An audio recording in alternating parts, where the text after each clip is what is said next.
La République démocratique du Congo attend diversifier son économie en s'appuyant sur l'agriculture et le numérique. Cette politique de diversification de l'économie a été présentée par le chef de l'État congolais Félix Antoine Tshisekedi devant les différents présidents et diplomates de l'Afrique et du monde au cours du sommet sur l'agriculture et l'agroalimentaire.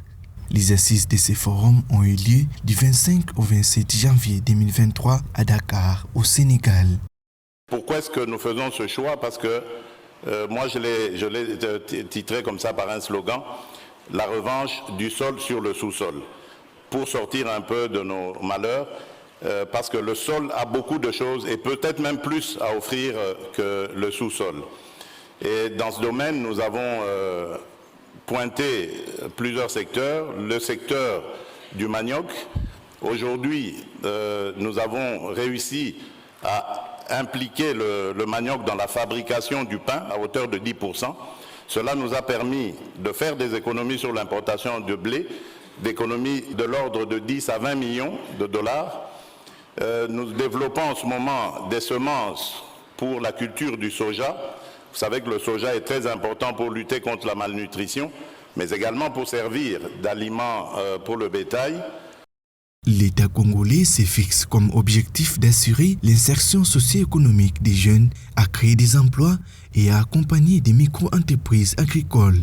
Dans le cadre de son programme de développement des 145 territoires, le chef de l'État a indiqué que la RDC monte des brigades agricoles dans tous les territoires de l'étendue du pays. Nous faisons aussi dans la formation des moniteurs agricoles qui reçoivent un renforcement de capacité et qui, le moment venu, vont descendre sur le terrain pour encadrer les paysans.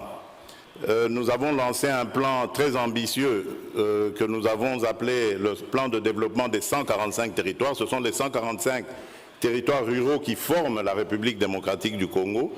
Et ici, le but est de doter chaque territoire d'une brigade agricole. Et c'est à ce moment-là que ces moniteurs iront auprès des paysans pour les aider à maximiser leur travail et leur profit.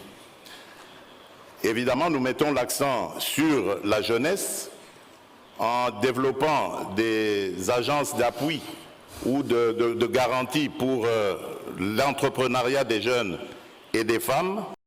Avec ses terres arables à perte de vue, 80 millions d'hectares et son régime hydrologique régulier, la RDC présente les meilleurs potentiels de production et transformation des produits agricoles. Le président de la République a par ailleurs lancé un appel aux bailleurs de fonds et aux autres investisseurs intéressés par cet énorme potentiel à accompagner la RDC par des partenariats gagnant-gagnant afin d'assurer la souveraineté alimentaire et lutter en même temps contre la faim en République démocratique du Congo.